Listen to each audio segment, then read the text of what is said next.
अयोध्येतील श्री प्रभू रामचंद्र मूर्ती प्रतिष्ठापनेचा जत शहरामध्ये मोठा जल्लोष. येथील प्राचीन श्रीराम मंदिरात दीपोत्सवासह पार पडले विविध कार्यक्रम.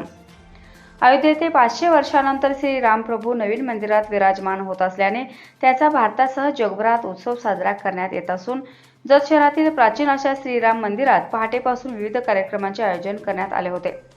श्रीराम मंदिरातील प्रभू श्रीराम, सीतामाता, लक्ष्मण, भरत, शत्रुघ्न यांच्या मूर्तीस मंदिराचे पुरोहित श्री रमेश पुरोहित व श्री अनिल देशपांडे यांनी अभिषेक पूजा करून वस्त्रे घातली होती. तसेच मंदिराची सजावटही केली होती.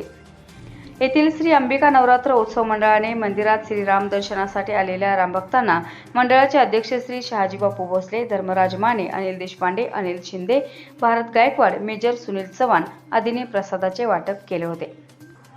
अयोध्येतील होत असलेल्या प्रभू श्री राम मूर्ती प्रतिष्ठापनेनिमित्त येथील अजिंक्यतारा विद्या प्रतिष्ठापनेचे अध्यक्ष श्री प्रभाकर भाऊ जाधव यांनी मॅरेथॉन स्पर्धा व पुणे येथील कलाकारांचे गीत रामायण हे कार्यक्रम आयोजित केले होते.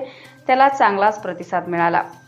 यावेळी श्रीराम भक्तांनी श्रीराम जय राम जय जय रामचा जप केला. सायंकाळी संपूर्ण श्रीराम मंदिरात परिसरात राम भक्तांनी दिवे लावून संपूर्ण परिसर उजळून गेला होता. अशी माहिती एसटीएन मराठीचे जत तालुका प्रतिनिधी अतुल कुलकर्णी यांनी दिली. याबरोबरच हे बातमीपत्र संपले. पुन्हा भेटूयात पुढील बातमीपत्रात. तोपर्यंत नमस्कार.